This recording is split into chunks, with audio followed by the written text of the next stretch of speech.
Most tourists ruin their trip to the South Island of New Zealand by making mistakes that can be easily avoided. This happens because there's a massive difference between what you see on YouTube and what it's actually like to be here. I've lived in the South Island for over 5 years, so today I'm going to tell you the 5 mistakes that I see tourists making all the time. I'm also going to show you the exact strategies you can use to avoid ruining your trip, starting with how to skip the crowds. Most people who do a trip to the South Island end up with the exact same itinerary: Christchurch, Lake Tekapo, Aoraki Mt Cook, Queenstown, Wanaka, and sometimes Milford Sound. The South Island is truly one of the most beautiful places on earth. And don't get me wrong, these locations are famous for a reason. But the problem is everyone visits them, so they're always busy.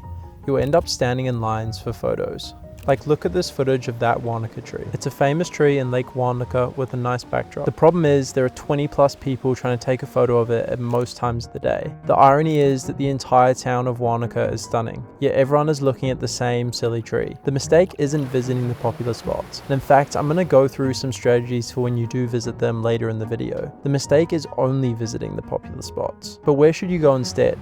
And what other regions and locations are worth your time? Everywhere in the South Island has something unique and different to offer, so here are a few places you can consider visiting that are less popular. The West Coast is a must-see region. It's rugged, untouched, and gives you a completely different perspective of the mountains. Franz Josef Glacier, Fox Glacier, Lake Matheson, and Punakaiki Rocks are all worth visiting. If it's the right time of year, Kaikoura offers whale watching and spectacular views. Nelson is the sunniest part of New Zealand, and it's well worth a visit if you have time. Consider checking out Wharariki Beach to see the popular rock arches. And if you really want to escape everyone, the Catlins and Southland region in general are pretty much empty of tourists. If you have a little bit of extra budget, instead of Milford Sound, consider booking an overnight cruise into Doubtful Sound.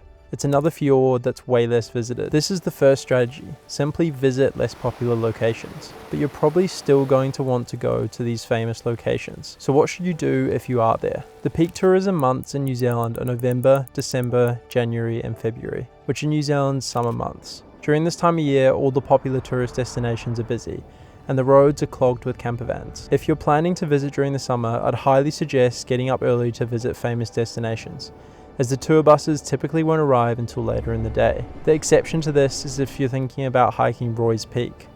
I was up there for sunrise a couple of years ago, and there are 100 plus other people who had all woken up around 3 AM to hike up. Considering how much other good hiking there is around Wanaka, this is absolutely ridiculous. But even better than waking up early is changing when you visit. You've probably been told you need to visit during the summer because that's when the weather is the best and everything is open. And that if you visit outside of summer, you're going to be trading blue skies for grey clouds and rain. This is simply not true.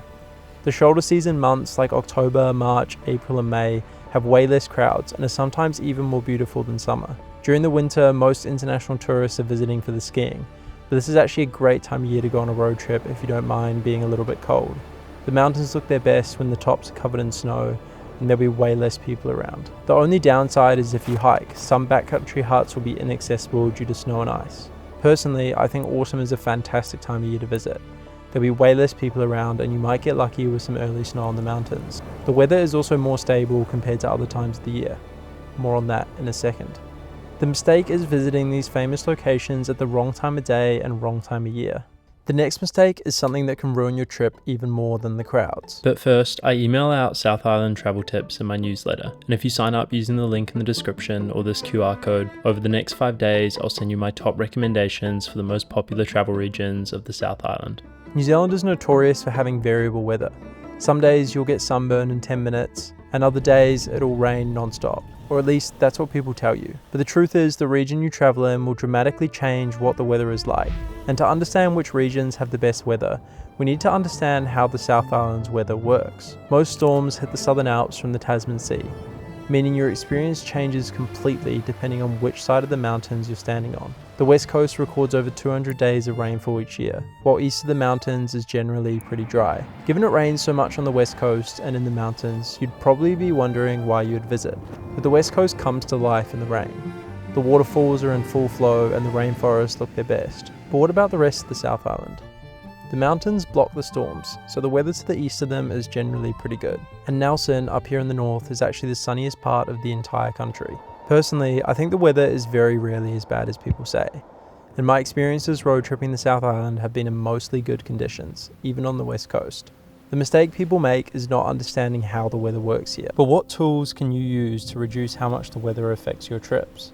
I'd avoid using Apple Weather, especially if you're going hiking, as it doesn't give you a broader picture of what's going on. I'd recommend using Met Service, as it provides a far more detailed forecast. They have a 3 and 5 day rain radar, which is my favourite tool for figuring out what the weather is doing. Mountain forecasts are always unreliable, but this allows you to at least know if you're going to get caught in a storm or if it's going to be somewhat clear. It's important to stay safe, but don't be afraid to get out there in the rain. Another important thing to note is New Zealand's sun is extremely harsh. Even on a cloudy day in summer, you'll get sunburnt. So check the UV rating and use sunblock. I couldn't tell you how many times I see tourists completely red. The next big mistake I see people making can dramatically impact how much time you'll have to do activities. New Zealand appears small, but when you actually overlay the South Island across Europe, you realise it's quite big. Driving distances can be long, and a lot of the time you'll be driving on single lane roads, which means you'll be slowed down by caravans and other cars. Some of the drives you'll do here are absolutely spectacular. You'll definitely want to stop on the side of the road to take photos, especially if you're driving into Milford Sound or on the west coast. The mistake I see people make is rushing their drives and not giving themselves enough time to enjoy the side of the road stops. I'd highly recommend allowing at least 25% more time than Google Maps says.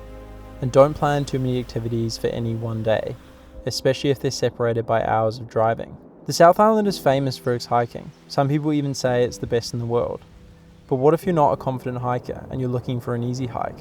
And what if you're an advanced hiker and want to escape the crowds? But tourists think they only have two options: the extremely crowded Instagram walks or the famous Great Walks that require bookings months in advance. There are only 11 of these Great Walks and they are spectacular, but they've become victim of their own success. Because of the hype, these tracks like the Milford and the Route Burn sell out within minutes of bookings opening each year. People think if they don't get on these famous hikes, their trip is ruined before they even land. On the other side of the spectrum, you have the famous hikes, like Hooker Valley or Roy's Peak Summit, which are stunning, but you'll be sharing these views with hundreds of other people. This is the mistake: not understanding the extent of New Zealand's hiking for all levels of hikers, beginners, intermediates, and advanced. If you're a beginner hiker or not very fit, you don't have to do a great walk to get good views. Locations like Lake Tekapo foreshore or the Mount John summit offer great views with very little technical effort. Rob Roy Glacier is another spectacular short hike. If you're an advanced hiker and want to escape the Great Walks, we have over 900 backcountry huts scattered across the country, more than any other country on Earth. While I'm not going to name specific remote huts in this video to ensure inexperienced hikers don't visit them, I can tell you the best experiences I've had hiking in the South Island have been in remote valleys you won't find in brochures. Use the Department of Conservation website to look for different hiking options. You often find yourself completely alone in the wilderness, standing in front of views that are just as spectacular as the famous tracks but without anyone else around. Once again, if you want more travel advice for the South Island, check the link in the description or use this QR code to get access to my newsletter. Thanks heaps for watching this video, and if you have any questions, let me know in the comments.